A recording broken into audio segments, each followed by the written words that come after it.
का लिटरेचर लेना है तो यहाँ पर पब्लिकेशन स्टॉल्स भी हमारे इन ग्राउंड 6 स्टॉल्स हैं, वहाँ से आप मिशन का लिटरेचर भी ले सकते हैं। और कई महात्माओं की आप में से रिक्वेस्ट थी कि माता जी, सदगुरु माता जी बाइट देंगे, तो जिसको बाइट लेने का है तो अभी message to Mankind is Sadguru Mata ji's bite for the entire universe. So आप उसमें पंडाल में जाकर उनका बाइट ले सकते हैं मैसेज टू मैनकाइंड के रूप में। धन्यवाद, थैंक यू जी।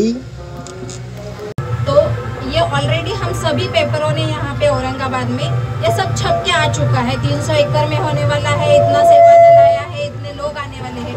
आप हमें नई बात प्रेस कॉन्फ्रेंस के थ्रू क्या बताने जा रहे हैं जो हमें पता नहीं थी प्रेस वालों को, जिसके लिए ये प्रेस ली जा रही है?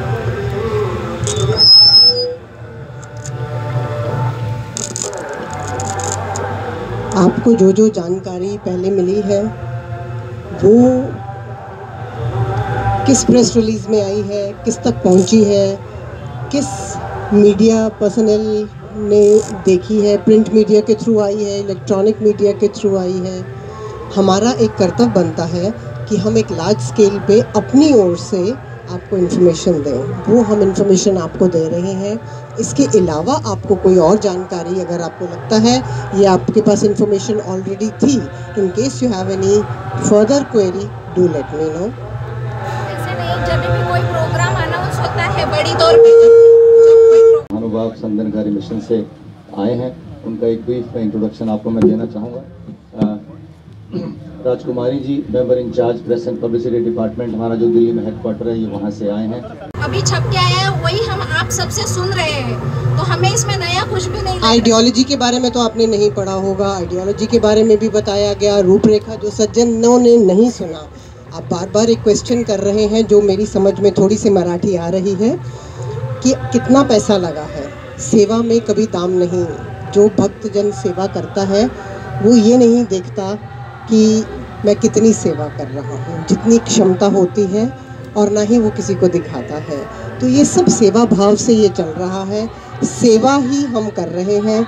जो यहाँ पर अनुयायी, चाहे वो मीडिया पर्सनल्स हैं, चाहे वो गेटों पे खड़े हैं, चाहे वो लंगर में लगे हैं, चाहे वो टॉयलेट्स में लगे हैं, वो सब सेवा भाव से, ना वो गिनती कर रहे हैं, ना व्यवस्था के लिए जो आंकड़ों की गिनती होती है वो, जैसे इन्होंने कहा है, समागम कमेटी के जो ऑर्गेनाइजर्स हैं उनके पास होती है।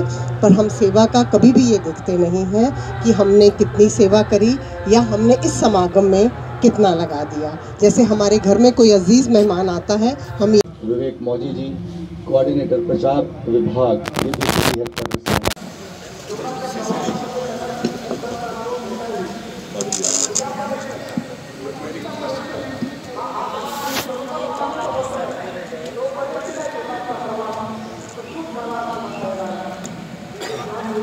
हमारे सतगुरु ने घर में सब में परमात्मा का रूप देखकर इनकी सेवा, इनसे प्यार, फिर ये प्यार आगे बढ़ता जाएगा और बढ़ता जाएगा संसार तक। पहले अपने घरों को संवारना है, तो ये सारे संत महात्मा घरों में भी अपने परिवार के सारे सदस्यों को संत मानकर इनकी सेवा करते हैं। दास विनती करेगा, आप हमारे इंडिविजुअल किसी भी महात्मा के साथ बैठिए, उनको पूछिए कि उनके घर में क्या माहौल है। आपको वहाँ पर एक पिता अपने पुत्र के चरण स्पर्श करता हुआ दिख जाएगा। आप वो देख लीजिए, आपको एग्जाम्पल ज़्यादा मिलेंगे, बहुत सारे एग्जाम्पल्स मिलेंगे। जो आहे तो शेवटी तिसऱ्या दिवशी जो खर्च आहे तो तिसऱ्या दिवशी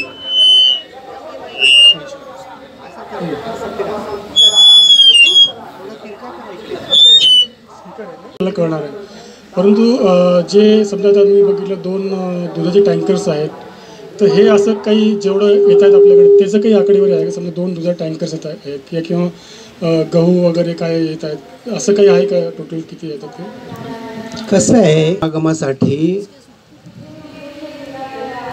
एक काल्पनिक अंदाज करून पहिल्यांदा खरेदी केली जाते, त्याला परचेस डिपार्टमेंट आमचं, आणि ऐन वेळेला भक्तगणांची जेवढ्या प्रमाणात संख्या वाढेल तशा प्रमाणामध्ये ते खर्च केला जातो।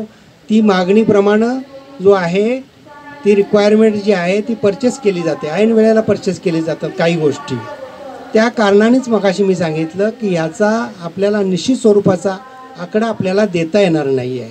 त्यामुळं एक जे आहे, एक समजा 3-4 लाख लोकांना जर आपण सकाळचं, संध्याकाळचं, दुपारचं भोजन देतो आहे तर त्याला किती खर्च येईल, त्याच्यावरून आपण अंदाज बांधू शकतो. आम्ही सगळे प्रशांत देवा, मैं आपका शुक्रिया अदा करता हूँ. आपने इतना कमाल का सवाल किया है. वैसे तो सभी के अंदर ये जज्बा सेवा का है, घर से शुरू होती है. अगर कहीं लगता है कि कहीं कमी होगी तो आपका सवाल सुन करके हमें लगेगा अरे हमें सेवा घर में करनी है. Thank you. पण होतोय या ठिकाणी मंत्री वगैरे कोण येणार आहेत का नेमकं?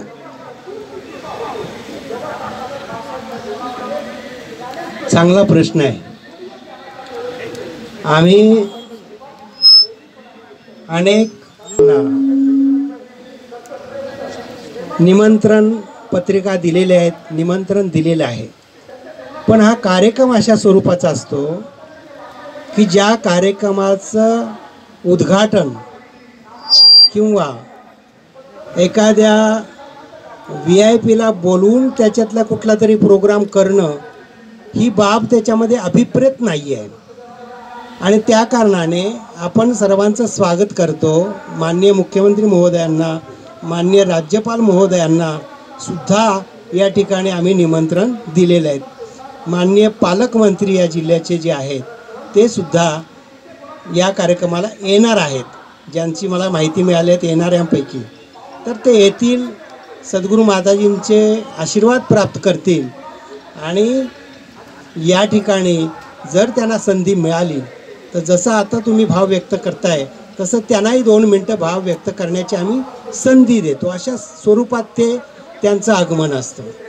आणि दिल्लीमध्ये म्हणा किंवा हरियाणामध्ये म्हणा, हे जे वार्षिक संत समागम मिशनचे होत आहेत त्या ठिकाणी त्या ठिकाणचे मंत्री, मुख्यमंत्री, त्या ठिकाणचे राज्यपाल वारंवार त्या ठिकाणी या कार्यक्रमामध्ये उपस्थित राहिलेले आहेत.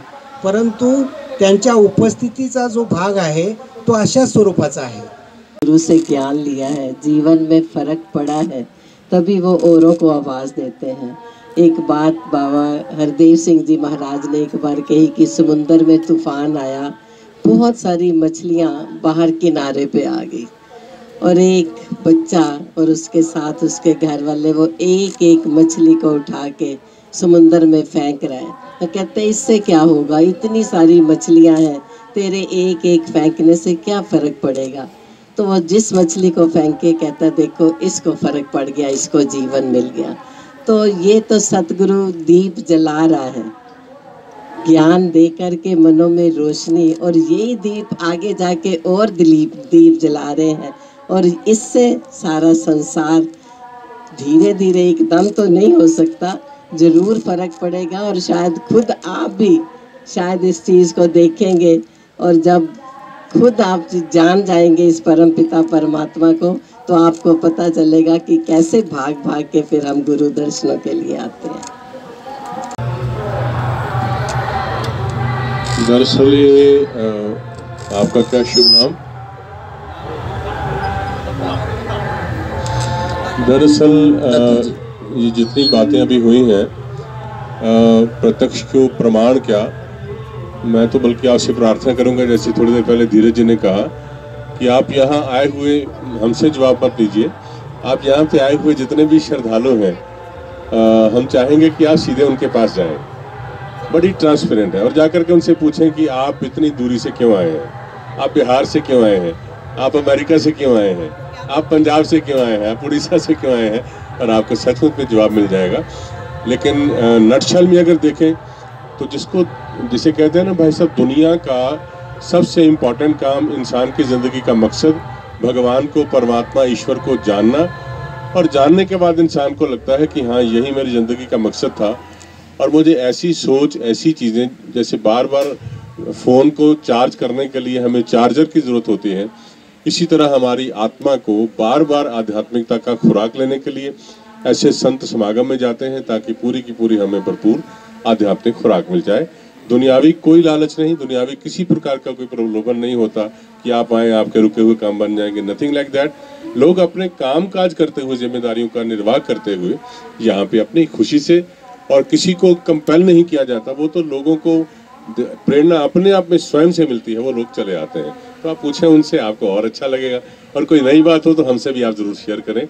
और धीरज जी, हाँ जी, राजमामी जी बख्शिश कर रहे हैं, और मुझे लगता है कि हुजूर सतगुरु माता जी के आने का वक्त हो गया। मैं समय का आई थिंक 4 दिवसांचा हे तुम्हाला तो अंदाज तुम्हाला असतो, आम्ही फक्त तो अंदाजाचा आकडा विचारतो, आम्ही फिक्स आकडा नाही विचारत। बरोबर आहे, आणि मगाशी पण मी उत्तर दिलं आहे त्याचं की कोट्यावधी रुपये खर्च होणार आहेत त्याच्यामध्ये। 100 कोटी येईल। 100 कोटी कसा येईल हो? मग तेच आम्ही विचारतोय तुम्हाला। 100 कोटी असा खर्च येणार नाही।